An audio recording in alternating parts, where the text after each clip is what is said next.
Bonjour et bienvenue dans l'émission Paroles de femmes. Nous allons parler aujourd'hui de comment trouver la paix intérieure et nous sommes avec Christine Beumier. Bonjour Christine. Bonjour Annabelle, bonjour Mathilde, bonjour Anne et Aurélie Bonjour, et bonjour à Christine. toutes et à tous qui nous écoutez là aujourd'hui. Alors c'est un vrai plaisir de vous recevoir encore une fois avec nous. Christine, vous devenez une habituée, hein? Ah mais j'aime ça, tout le plaisir est vraiment pour Bon, moi. excellent. On va remettre ça, c'est sûr, pour vos prochains séjours puisque vous nous venez de la Belgique. Oui. Donc, vous êtes de passage, mais merci de prendre le temps de venir nous voir. Et puis, c'est comme je disais, nous allons parler de la paix intérieure parce qu'aujourd'hui, il y a beaucoup de programmes, de méditation, de relaxation. Il y a beaucoup de choses aussi sur Internet. On voit énormément de programmes pour trouver cette paix intérieure, être en paix dans notre âme, dans nos émotions, corps, âme et esprit. Et c'est un vrai besoin que la société a de trouver cette paix parce que les gens, quelquefois, ont aussi vécu des choses difficiles. Bon, on peut vivre des choses difficiles dans notre quotidien, mais il y a aussi des choses difficiles qui suivent depuis le passé, depuis la tendre enfance, des traumatismes, des chocs. Et ça produit, même si le choc est terminé, encore aujourd'hui, il reste quelque chose, il reste une trace dans l'âme. Oui, c'est ça, c'est vrai, Annabelle. De nos jours, il y a vraiment beaucoup de gens qui vivent avec un mal-être, vraiment un état d'âme vraiment inconfortable à chaque jour de leur vie. Évidemment, il y a différents niveaux. Il y a des gens qui sont accablés par la dépression, qui ont des souvenirs d'enfance qui viennent les hanter, par des cauchemars. Ça peut être des états suicidaires même, à cause de toutes sortes de traumatismes que les gens peuvent avoir vécu dans leur enfance et qui les suivent encore aujourd'hui. Et ces personnes-là, beaucoup de gens recherchent, tout le monde en fait recherche la paix intérieure. Tout le monde veut être bien en dedans.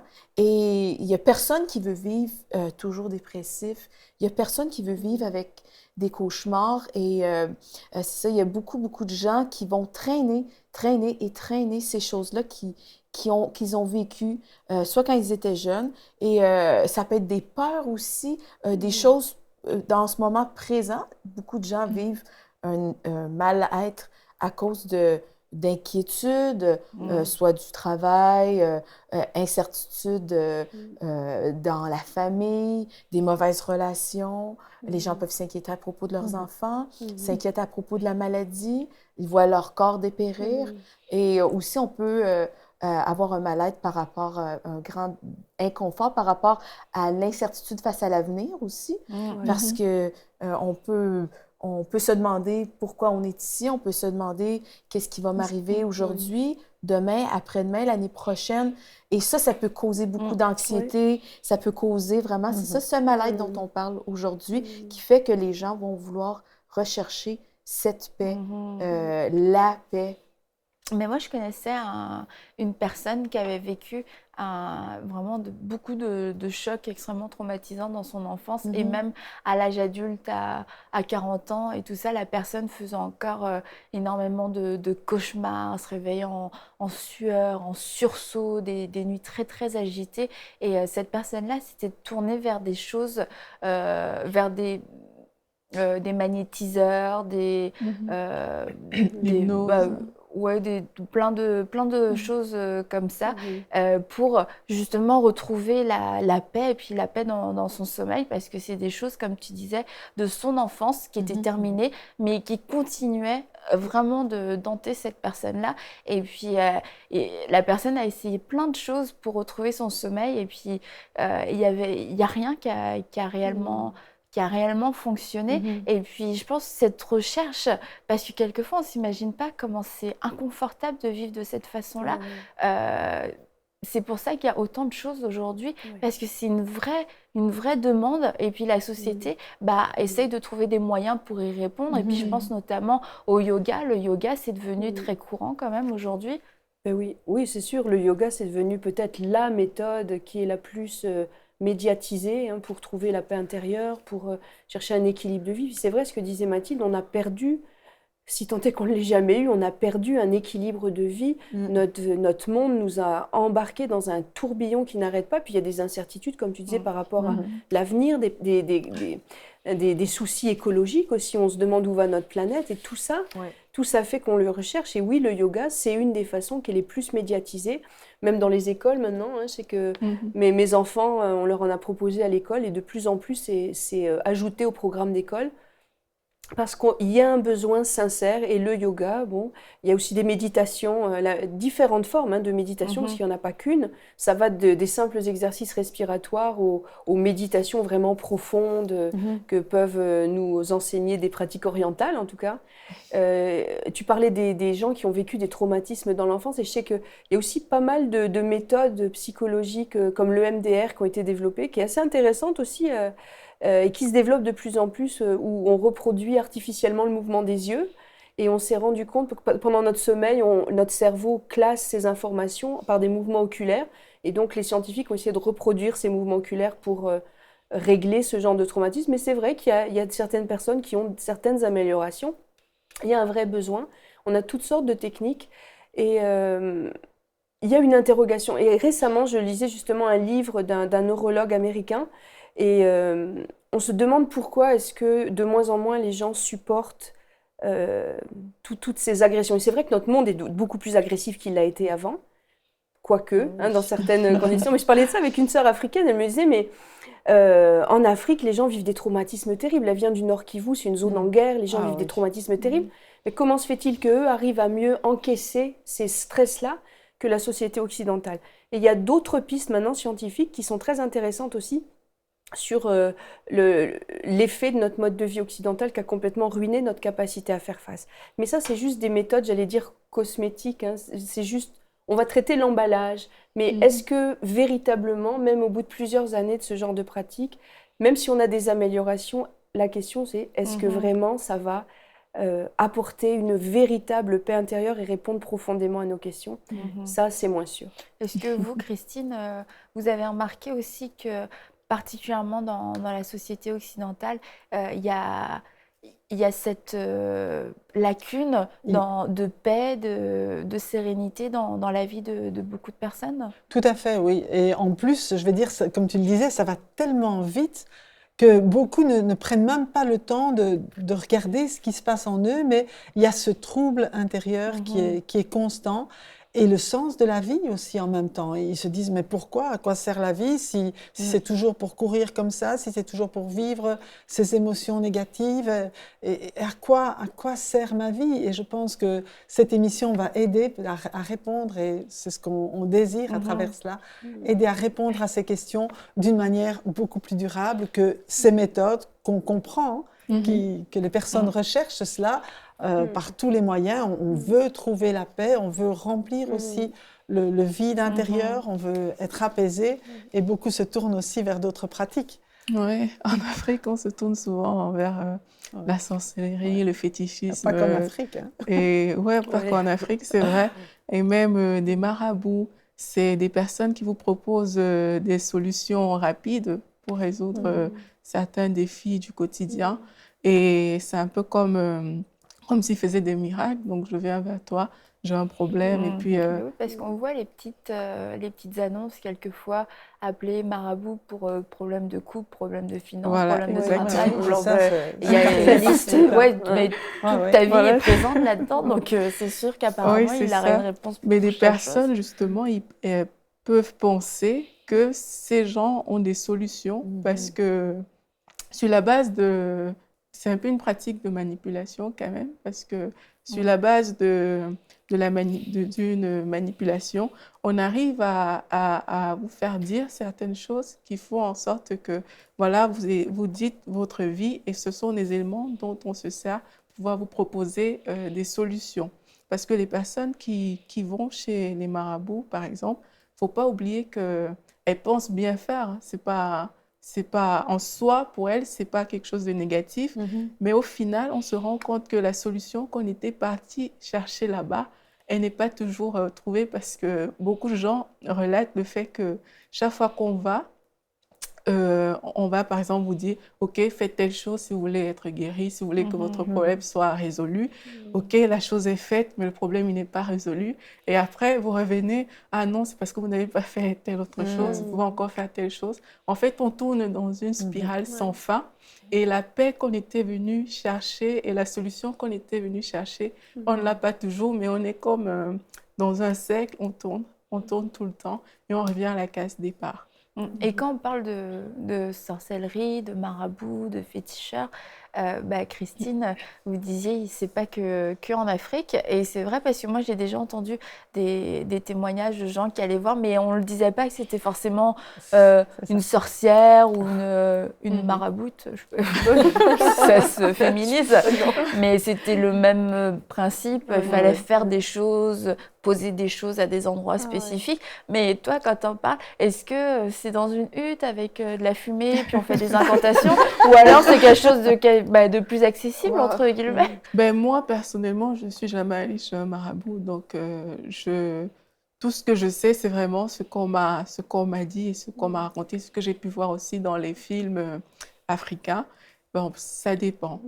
C'est clair que dans des zones rurales, donc dans des zones un peu plus éloignées, ça se fait généralement, on privilégie des endroits, on va dire, particuliers. Voilà, c'est le terme que je vais utiliser, parce qu'il y a il y a des peaux d'animaux, il y a du sang, il y a plein de trucs un peu bizarres de ce que j'ai pu voir à la télé et de ce qu'on a pu me raconter aussi. Il y a plein de choses bizarres comme ça qui se font, et puis ils ont des outils, ils ont des peaux de bêtes, ils ont des cornes, ils ont des trucs vraiment bizarres pour moi. Et là, quand les gens y vont, généralement, ils sont soumis à des pratiques. Et puis, il ne faut pas oublier que c'est monnayé, parce que des gens recherchent la paix à ce prix-là, à un prix monétaire. Donc, le marabout va demander de l'argent. Il va demander aussi des choses d'ordre personnel, parfois, des choses bizarres, un cheveu, un truc, franchement, des choses pas courantes, quoi, un peu bizarres. Et sur la base de ça, il va pratiquer des incantations et il va, je ne sais pas, jeter des dés, il va vous dire qu'il voit des choses par rapport à votre vie, qu'il sait d'où vient votre problème. Et après, il va vous proposer de mettre en place certaines solutions pour régler ce problème-là. Donc, en gros, c'est comme ça que ça se passe dans certains cas. Et dans nos sociétés occidentales, il y a beaucoup aussi de pratiques concernant la voyance, parce que tu disais, là, je t'ai aidé, mais ici, il y a beaucoup de gens qui vont tirer les cartes, qui vont lire l'avenir. Et encore une fois, je crois que quand on va voir ces personnes-là, c'est parce qu'il y a quelque chose en nous, il y a une inquiétude, il y a un manque, un trouble. Et quelquefois, on ne sait pas d'où ça vient. Il y a des gens, ils sentent qu'on veut leur faire du mal, qu'il y a quelque chose qui les attaque, qui les poursuit. Et puis, c'est pour ça que souvent, des gens vont se tourner vers des pratiques occultes, magiques et tout ça, parce que la personne sent que ça la dépasse. Ça la dépasse, c'est pas humain, c'est pas naturel, et qu'il y a quelque chose de spirituel derrière. Et en fait, la paix, cette recherche de la paix est une recherche totalement spirituelle. Exactement. Donc, les gens recherchent au-delà d'eux-mêmes parce qu'ils réalisent qu'en eux-mêmes, ils ne la trouveront pas, cette paix. Ils ont besoin de quelque chose de plus. La seule chose, c'est qu'ils se tournent vers ce qu'ils connaissent, ce qu'ils entendent. Et on voudrait aujourd'hui vous apporter vraiment le message que Dieu, notre Créateur, parce qu'on a quand même, chacun en nous, on a cette pensée de Dieu, même si on la nie. Mais Dieu a mis dans le cœur de tout homme la pensée de l'éternité. Et c'est pourquoi il y a cette recherche vraiment de quelque chose qui nous dépasse pour trouver le sens de la vie, pour trouver la paix intérieure. Mais Dieu nous dit qu'il nous aime. Il aime chacune d'entre nous. Et ce qu'il veut, les projets qu'il a pour nous. Quand il nous a créés avec des projets, avec une destinée. Et ce sont des projets de paix et non de malheur, afin de nous donner un avenir et une espérance. Et son amour est tellement grand qu'il nous dit qu'il a envoyé son Fils, Jésus. Vous savez, à Noël, tout le monde connaît Noël, et tout le monde connaît ce chant des anges qui dit « Gloire à Dieu au plus haut des cieux et paix sur la terre aux hommes qui l'agréent, aux hommes qui l'aiment, aux hommes de bonne volonté. Jésus vient apporter la paix. Il est le prince de paix, justement pour venir rétablir cette paix non seulement dans nos cœurs, mais aussi et surtout la réconciliation avec Dieu. Parce qu'en fait, si Dieu est bon, et Dieu est bon, je veux l'affirmer aujourd'hui, nous l'avons toutes vécu, mais si chacun ne reçoit pas ou ne connaît pas cette paix, c'est parce qu'à un certain moment, il y a eu un blocage. Et ce blocage, bien sûr, on connaît l'histoire d'Adam et Ève, je crois que beaucoup connaissent l'histoire du fruit défendu, qui est le fruit de la connaissance du bien et du mal, qui est en fait le désir de se passer de Dieu et de vivre indépendamment de Dieu. Oui. Et ce désir est resté en chaque être humain aujourd'hui, de dire, OK, Dieu, si tu existes, tant mieux, mais je fais ce que je veux, ou bien de dire, bah non, Dieu n'existe pas, comme ça je suis sûr de pouvoir faire ce que je veux. Le problème, c'est qu'en agissant de cette manière, on se coupe carrément de la présence de Dieu dans nos vies. Et on essaye de rechercher le surnaturel, comme on vient de le voir, c'est pas en nous qu'on va trouver la paix. Donc l'homme essaye par différents moyens, l'homme, la femme, l'enfant, de retrouver cette paix, de retrouver cette harmonie intérieure et de retrouver un vrai sens à la vie. Alors, on essaye par différents moyens. Si ce sont la méditation transcendantale, si c'est même par les bonnes œuvres, par différentes religions, des gestes, des rites religieux, en disant comme ça va, je vais faire ma BA, je vais aider les gens. Alors, c'est très bien toutes ces choses. Il y a rien de mal dans le fait de faire des bonnes actions, c'est super. Mais ça ne rend pas la paix intérieure. C'est comme si on n'en faisait jamais assez. Et Dieu nous aime. Et il continue à nous aimer et à nous chercher. Et c'est pourquoi il a envoyé Jésus. Jésus, le prince de paix, il est venu nous montrer réellement qui était Dieu. Quand Jésus est venu sur la terre, bien, il a fait du bien à tous ceux qui sont venus le voir. Il a guéri les malades, il a délivré ceux qui étaient opprimés par des mauvais esprits et qui vivaient justement ces temps terribles de manque de paix et de troubles. Il a fait tout cela et il a même dit qu'il est venu nous délivrer de tout ce que le diable avait fait sur notre vie. Alors peut-être vous croyez au diable ou pas, moi je sais qu'à une certaine époque je n'y croyais pas, mais quand j'ai vu comment Jésus s'attaquait directement aux mauvais esprits, puis les chassait, et que les personnes étaient retrouvées vraiment dans leur bon sens, heureuses et en paix, je dis waouh, vraiment c'est qu'il se passe quelque chose. Et suite à cela, eh bien Jésus, il a été jusqu'au bout. Il a dit, puisque nous sommes séparés de Dieu par cette indépendance qu'on appelle le péché, on va quand même l'appeler par son nom, eh bien Jésus a dit, mais moi, je vais donner ma vie. Parce que cette indépendance nous a coupés de Dieu et c'est comme une mort intérieure. C'est comme si vraiment il manquait quelque chose. On sait qu'on vit, mais le but, le sens de la vie n'est pas là. Mais Jésus a dit, moi je vais donner ma vie et c'est pourquoi il est mort sur la croix il y a 2000 ans. Pour que nous soyons complètement pardonnés de toutes nos offenses, de tout ce qu'on a pu faire contre Dieu, être complètement pardonné, libéré de cela, même guéri de nos maladies. Et Jésus s'est donné lui-même pour nous réconcilier avec Dieu. Et quand on vit cette réconciliation, j'ai vécu cela il y a plus de 40 ans maintenant, où vraiment j'ai dit, Seigneur, je te demande pardon d'avoir vécu ma vie sans toi, mais maintenant je veux que toi, tu viennes prendre le contrôle de ma vie. Je te remercie parce que tu as donné ta vie pour moi à la croix. Eh bien, d'un moment à l'autre, ma vie a été complètement transformée. Le vide qui était dans mon cœur avant a été comblé par la présence de Jésus en moi et j'ai pu commencer une vie nouvelle. La paix s'est installée dans mon cœur. C'était vraiment extraordinaire. Alors que je pleurais tout le temps avant, on me disait une petite chose, j'étais en larmes, c'était terrible. Dès ce moment-là, j'ai dit, waouh, je ne suis plus toute seule maintenant. Jésus a pris la direction de ma vie. Et là, maintenant, je peux aller vers les autres avec une bonne nouvelle. C'est formidable, Jésus est merveilleux. Et je faisais des bonds de joie. Réellement, tout de suite après ça, je dis, waouh, c'est fantastique, une nouvelle vie commence pour moi. C'est ce qu'on appelle, je vais dire dans le jargon, on appelle ça la nouvelle naissance. Mais vraiment, j'étais comme un petit enfant qui réapprenait à vivre avec Jésus.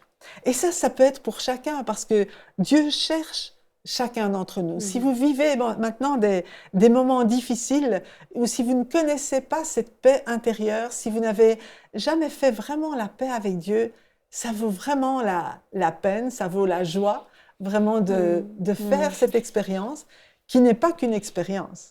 Parce qu'à partir du moment où on commence cette nouvelle vie avec Dieu, bon, je suis sûre que vous avez plein de choses à dire là-dessus. Ah, mais on vous écoute, Christine. Je bois vos C'est paroles. quelque chose d'extraordinaire parce qu'on voit que pas à pas, Dieu a effectivement des projets de paix. Et on voit, j'ai vu ma vie dirigée par Dieu dans chaque détail et je la vois encore aujourd'hui dans les plus petits détails de la vie. Alors la paix, c'est quoi? La paix, c'est savoir que Jésus lui-même prend soin de moi à chaque instant. À de nombreuses reprises, il a dit « Ne vous inquiétez pas, je suis là, ne craignez rien, déposez vos soucis sur moi parce que je les ai pris. » Et c'est ça qui est extraordinaire, c'est qu'on n'est plus tout seul. Et Christine, je suis certaine, convaincue que c'est exactement la réponse que beaucoup attendent depuis très longtemps. Et qu'ils savent que c'est cette paix-là qu'ils ont recherchée toute leur vie. Mais comment faire? Comment faire concrètement? Est-ce qu'il faut aller dans une église, dans un temple, dans un endroit particulier? Est-ce qu'il faut attendre un jour particulier? Est-ce qu'il y a une méthode particulière pour pouvoir accepter Jésus, pour pouvoir recevoir cette paix? Tout peut commencer aujourd'hui, maintenant, là où vous êtes. Pour recevoir cette paix, c'est simplement s'adresser à Dieu. Alors, comment est-ce qu'on prie? On ne sait pas commencer à réciter des prières toutes faites. On peut vous aider, je peux vous aider aujourd'hui à prier, mais l'important, c'est que ça vienne de votre cœur. Et même si vous dites vos mots, Dieu, il voit ce qu'il y a dans le cœur. C'est ça, ce n'est pas les mots en eux-mêmes, mais vraiment, on s'adresse à Dieu parce qu'il est notre ami, parce qu'il est notre papa. Et ce que je peux dire aujourd'hui, c'est que Dieu vous cherche. Peut-être vous avez cherché Dieu pendant longtemps dans différentes façons, mais Dieu vous cherche. Et si vous venez lui parler aujourd'hui, si vous lui dites, peut-être on va le lire ensemble, Seigneur Jésus, vous pouvez répéter après moi, on peut le faire comme ça, d'accord? Seigneur Jésus, je te demande... Pardon?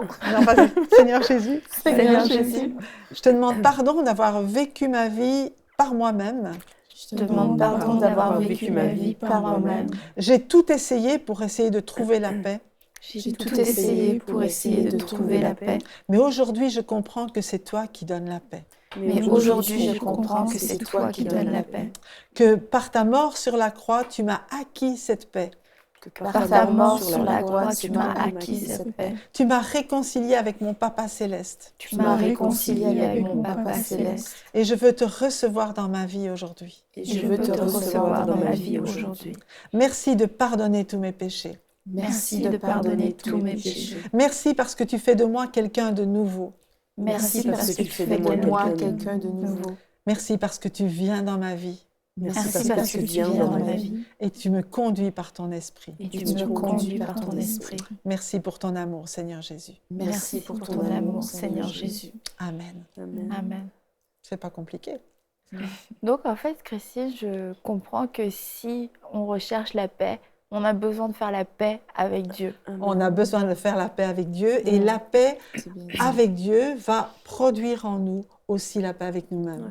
Parce que plus on va avancer avec le Seigneur, plus on va découvrir comment Dieu nous voit. Vous savez, parfois, on n'a pas la paix aussi parce qu'on se voit négatif, on se voit mauvais et on ressasse toutes les mauvaises choses qu'il y a en nous et qu'on a vécues. Et Jésus vient nous libérer de tout cela. Alors parfois, ça va comme ça. Je crois qu'aujourd'hui, si vous avez fait cette prière, Jésus est venu dans votre vie parce qu'il a dit « Voici, je me tiens à la porte et je frappe. Si quelqu'un entend ma voix et ouvre la porte, j'entrerai chez lui. Je souperai avec lui et lui avec moi. » C'est une relation d'intimité avec Dieu, avec Jésus-Christ qui commence aujourd'hui. Et à Jésus, on peut tout lui dire. Il connaît nos vies, on peut juste lui étaler tout ce qui ne va pas, puis lui dit « Mais moi, j'ai pris tout ça. Je l'ai pris à la croix maintenant. J'ai porté ton fardeau, tu n'as plus besoin de le porter. Je vais te donner quelque chose de léger qui est fait pour toi et qui va te permettre de vivre pleinement la vie que j'ai préparée d'avance pour toi. Cette vie de paix, cette vie de vrai bonheur. Parce que là aussi, on cherche le bonheur partout, mais Jésus il a pour nous cette vie de bonheur. Quand Dieu nous a créés, il ne nous a pas fait pour qu'on soit malheureux. Il nous a fait pour qu'on soit heureux, qu'on soit dans la joie, qu'on vive dans la paix, qu'on soit heureux de savoir que simplement c'est lui qui veille sur nous. Et il va nous apprendre, il va vous apprendre aussi petit à petit à vivre en dépendant de lui. Et ce que je vous propose, c'est peut-être de nous écrire pour recevoir un Nouveau Testament. Je pense que c'est possible de pouvoir envoyer un Nouveau Testament parce que dans cette lettre, qui est la lettre d'amour que Dieu envoie à chacun, il y a vraiment la solution à tous nos problèmes. Et si vous connaissez d'autres chrétiens autour de vous, bien, je vous encourage à aller vers eux et puis à pouvoir participer vraiment à cette communion fraternelle. Savoir que quand on vient à Jésus-Christ, bien, on rentre dans une famille. On n'est plus isolé, on rentre dans la famille de Dieu, on est enfant du même papa, et puis c'est extraordinaire de pouvoir partager les uns avec les autres, comme on le fait ici. On a vraiment beaucoup de plaisir à partager aussi sur la parole de Dieu ensemble, et en même temps, on sait que Dieu est là au milieu de nous. Et les personnes qui ont fait cette prière-là, Oui. est-ce que c'est une prière à répéter à chaque fois qu'on se sent mal, à chaque fois qu'on sent que la paix diminue, ou alors est-ce qu'il s'est passé quelque chose de plus profond, de plus durable? Alors, moi, je crois qu'il s'est passé quelque chose de durable. C'est la première fois qu'on fait cette prière, Jésus entend et il répond. Tu lui demandes de venir dans ta vie, il vient. Mais au fur et à mesure, alors tu continues la conversation avec Jésus. Tu dis, ah tiens, regarde Jésus, il y a encore ça qui ne va pas dans ma vie. Qu'est-ce que je peux faire? Comment je peux être aidé? Et là, il va vous répondre à travers la parole, il va vous répondre à travers les autres chrétiens qui sont autour de vous. Il peut même vous répondre par quelque chose dans votre cœur qui vient mettre par son esprit. Mais il y a cette communication avec Dieu qui a recommencé puis qui va continuer pour aller de plus en plus loin. Mais sachez que vous qui avez reçu Jésus aujourd'hui, la Bible dit qu'il veut que nous sachions que dès aujourd'hui, dès maintenant, vous avez la vie éternelle, vous qui croyez au nom du Fils de Dieu. Il n'y a plus cette colère, il n'y a plus cette barrière entre Dieu et vous. Jésus, par la croix, nous a reliés à Dieu. Et en faisant cette prière, en recevant le pardon de Dieu, vous avez franchi l'obstacle qui vous séparait de Dieu. Vous êtes maintenant amis de Dieu et de son côté. Eh bien, merci beaucoup, Christine, pour votre partage. Merci à vous aussi, les filles. Et si cette émission était pour vous, si vous avez entendu quelque chose qui vous concernait, ou si vous avez tout simplement des questions aussi, n'hésitez pas à nous écrire à l'adresse qui va s'afficher juste à la fin de cette émission. Et ça nous fera vraiment très, très plaisir de pouvoir vous répondre, de pouvoir peut-être vous conseiller, de pouvoir aussi prier pour vous. Alors, n'hésitez pas à nous contacter. Et si vous avez fait cette prière avec Christine tout à l'heure, nous croyons que vous êtes entrés dans la famille de Dieu. Alors nous vous souhaitons la bienvenue et écrivez-nous aussi pour vous faire connaître parce qu'on aime bien découvrir notre famille. Donc on vous dit à très bientôt pour une prochaine émission de Paroles de Femmes. Envoyez-nous votre témoignage à paroledefemme@enseigne-moi.com. Cette émission est rendue possible grâce au précieux soutien des partenaires d'Enseigne-moi Canal International. Retrouvez tous nos programmes sur enseigne-moi.com.